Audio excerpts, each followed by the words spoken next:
all for being here. It's on behalf of the family you mentioned, and I appreciate all you being here. First off, we're gonna share 3 songs together as we praise God with these 3 songs. I just want to summarize a little bit about the song. The first one talks about how God created this beautiful world for us, right? As we join and we see the nature and the created things, we know there's a creator. So we acknowledge that and praise God for that.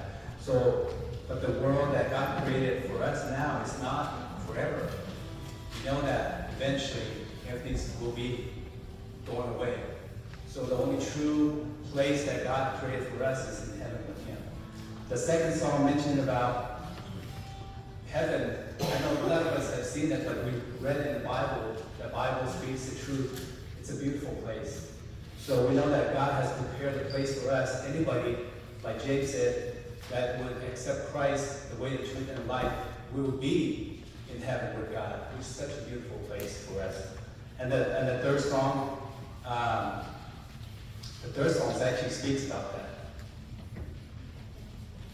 Okay, the second and third song speaks about that. It speaks about how beautiful heaven it is for us if we believe in Christ. And we say the last song when we're at the gravesite. It talks about the only way that we can get to heaven or be with God is through the cross, rugged cross, which Christ has paid the penalty for our sins, all of us, that He took, which we should be paying for, right? So He took that on the cross. So the only way to God is through Christ, which is on the cross.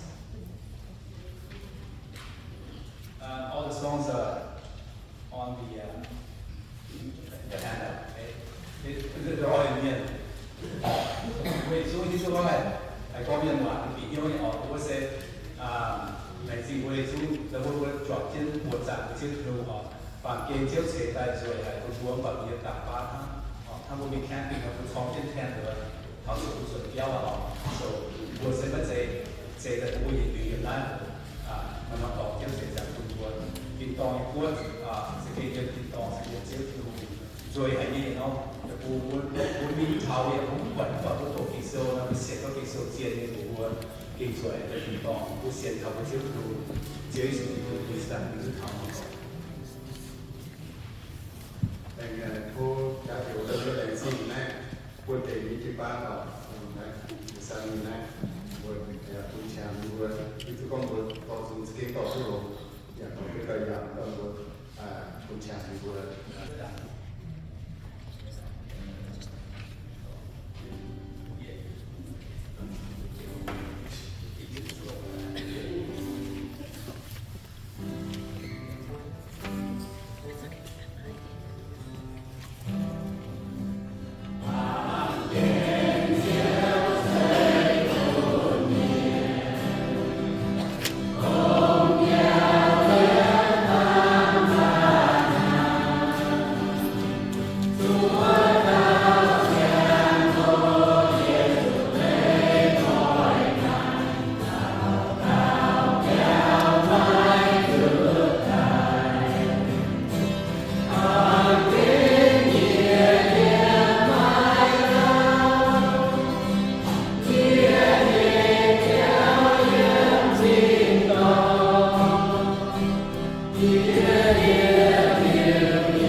228.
One of the songs talked about we as a Christian or like a guest or foreigner traveling. And I always give example when I go to Thailand. My visa or my plane ticket. When it's time for me to return back to the United States, I know it's my time to come back. Or when we were refugee in the refugee camp, most of us applied to come to the United States. When our turn, our name comes up, we get to come over here. And then when we go on the day that people are leaving refugee camp to the United States, most of the friends, family will gather under the bus, cry. We'll never see you again, you're on the other side of the world. They all cry. And then only a couple months later, or maybe a year later, we see each other. So I'm just encouraging you, if you also apply, if you also get that, accept that, register, what is called visa to come to the United States, or become over here.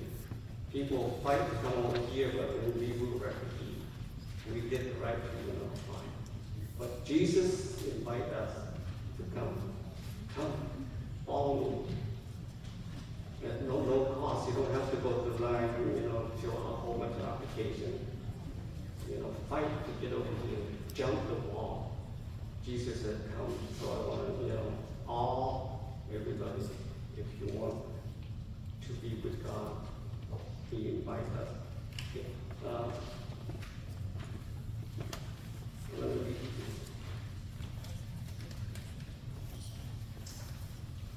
Today we gather to celebrate the life of Seo San Po.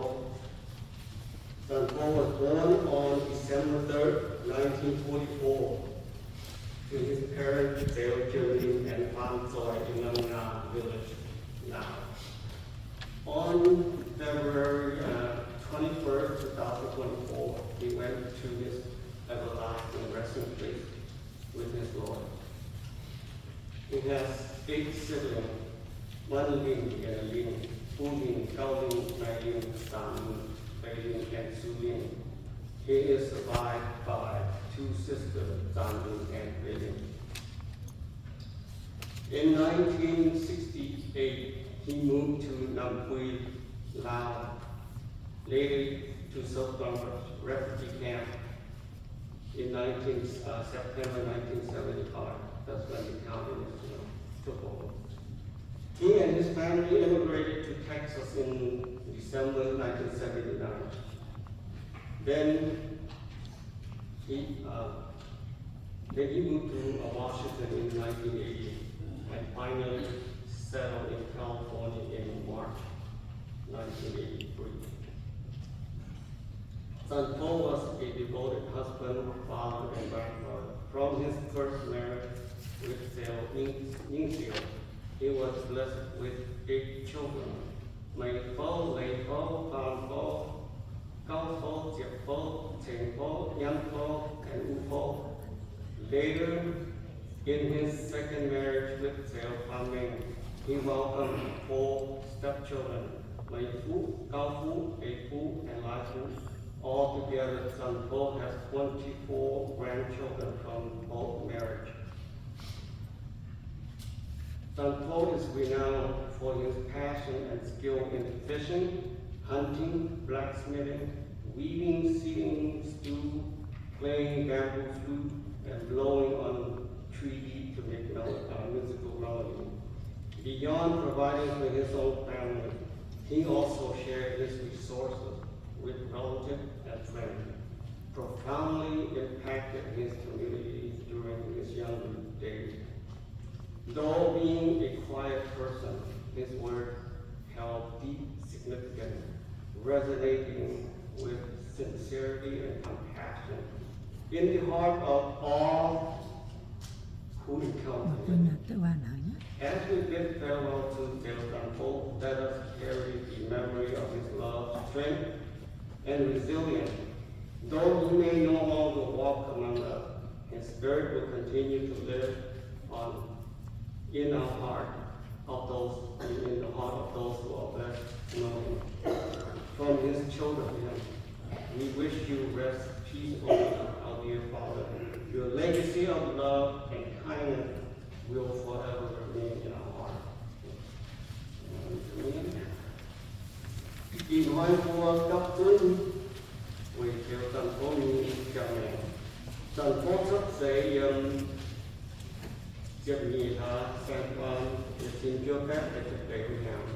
Nhưng những tâm nhân sẽ theo chậm linh thả văn rồi nên trước sẽ nằm là quốc ông nhị thả như sự tiết ý xin như thực tế với một nghìn nhưng nhiệt liều hít quần như tỏ chào trước thì luôn yên nhưng mai thiệt tao một hỏi mắn linh nhiệt linh u linh cao linh nai linh tàn linh tây linh chào su linh nhưng như tỏ tàn linh chào mùa tây linh chào chào tiên nhiệt yên thì xin trước bé ở xin trước bé là tết nên tu suy kia nằm vui lại là của liêu cả hai kéo phía xuống dốc tuồng yên chưa là chỉ chưa bắt chết mình tỏ trên hoang tỏi suy mình thảo Texas yên chân nhị thả trên chưa bắt chết chưa nhỉ lao đèn kéo vào hoa sự thân yêu là để xin chúc phép phép chịu cả hai thảo tha là để xin chúc phép phép chịu và suy diễn mình yêu cầu của mình bị yêu cầu của mình thành phố xây dựng tàu trực chúa như đồ về thảo nhìn tông ra tàu thòng thảo chịu những diệu thì mai kiệt tập dưới thành phố lấy phố quang phố cao phố trượt phố thành phố nhân phố thảo phố cá thòng ra thảo chịu pha mình nhìn mai kia tàu chơi kề mày phú cao phú ế phú thảo hòa phú và chúa kiềm y thòng ra thành phố mà như thực về tàu phun thành phố xe mai xi măng thảo mai của tàu yểm vật dẻo quấn ốm ta địa chiếm phù tôn chung lập họ đồng núi thảo yểm gia nòng để du tông minh luôn như chẳng chúng ta choang thân những món tỏi nhìn ló tú nhìn giả than buồn mùa tỏi thảo chân chết từng hiếu luôn nhìn than thảo nhìn sẽ về nhiệt tàu và từng nhìn tả nhìn như quả sẽ mai để lấy đồ thảo quân miền mai tỏ chẳng thảo nhìn tầng phố tu lê vua mi và quân vua siêu chẳng kiên chẳng trình thảo nhìn thăm thảo còn thể cũng có người cũng thảo bồi dưỡng cũng bảo nhìn liên quan về sự chẳng kiên thảo nhìn chẳng trình yêu mình nhau cái kế như vậy của mình yêu quân nhìn hâm hỏi tu quân mẹ yêu quân hâm hải như ta sẽ quân mẹ diệt gì nghe ít còn mây thiên chúa nhìn hâm thảo tâm thể quân yêu vua với xây dựng điều sản kiến gần yêu quân mình nhau